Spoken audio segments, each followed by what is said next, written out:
Good morning. Thank you all for coming in today. Today, I've got the lucky job. I get to now argue against death with dying, so my mother can rest easy. Those were very interesting points that my opponents did argue. He said that it helps decrease suffering. But according to the U.S. Health Division, they state that no patient who requested physician-assisted suicide had uncontrolled pain. The reason that they wanted the pill was for social and psychological concerns. So I'm not really sure where he got the idea that there was pain and suffering. Palliative care will take care of all those problems. Then he also said that doctors can be in prison for doing this, and the reason that is because they're killing someone. And my huge defense today, it's only one thing.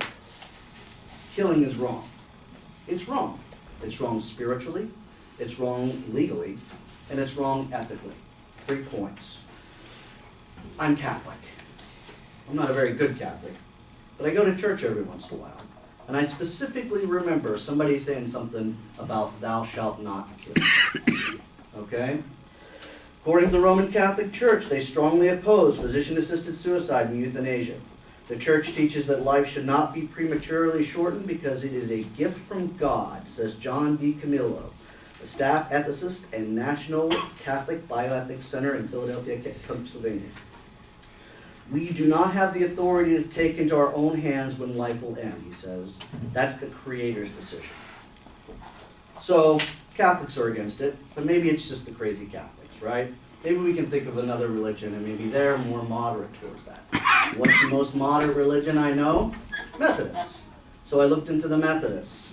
The United Methodist Church opposes physician-assisted suicide.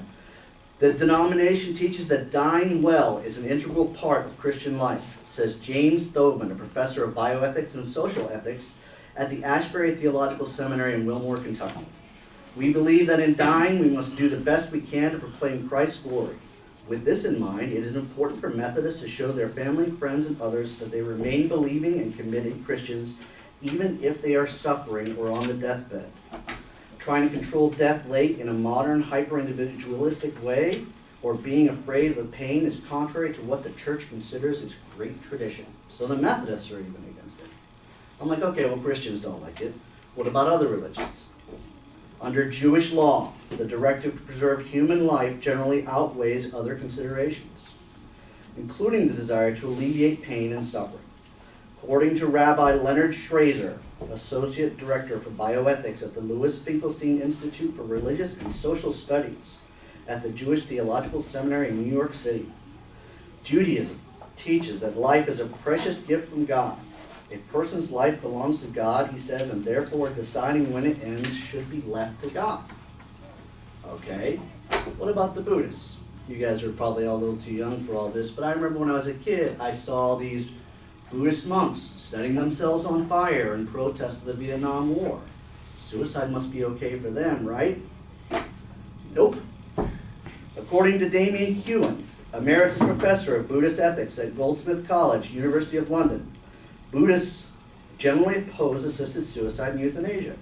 Buddhism teaches that it is morally wrong to destroy human life, including one's own, he says, even if the intention is to end suffering. Buddhists are taught to have a great respect for life. Hewen says, even if that life is not being lived in optimal physical and mental health. All right. Well, the Muslims have got to be cool with it. Right? I mean, they strap bombs themselves and go into schools in the name of Allah, right? Islamic teachings oppose euthanasia. Muslims believe that life is sacred and comes from God. Therefore, it is a sin to take life, says David Stephen Powers, a professor of Near Eastern Studies at Cornell University in Ithaca, New York. So, it's not right spiritually. The law also says it's wrong. The U.S. Supreme Court has voted down twice in 2 cases from 1997. The U.S. Supreme Court ruled that physician-assisted suicide is not a protected liberty interest under the Constitution. The rulings in Vaco versus Quill and Washington v. Glucksberg say that the state has the right to preserve life, to avoid the involvement of third parties, unfair or undue influence, and to protect the integrity of the medical profession. So, it's not good spiritually, it's not good legally. Well, let's go to ethics. According to ethos.org, the argument based on respect for physician-assisted suicide is flawed. To kill another person, even at their request, is to commit an injustice against that person, because the right to life is inalienable. Since the human life is the good, which is fundamental to the pursuit of all other goods, including the exercise of individual autonomy, the banning of dueling and slavery are examples of this view. We cannot waive the right to life or freedom, or give permission for anyone to kill us. How much time do I have? 1 minute? Fantastic. I have a great story that I'm going to share with you later. If we allow this law to come into pass, if we say as a society that it is okay for its citizens to circumvent the will of God, then we might be denying them the enlightenment that so many people in this country are seeking through religion and ethics. That's why I can't support this law, and that's why I hope you will all join me in opposing it. Thank you.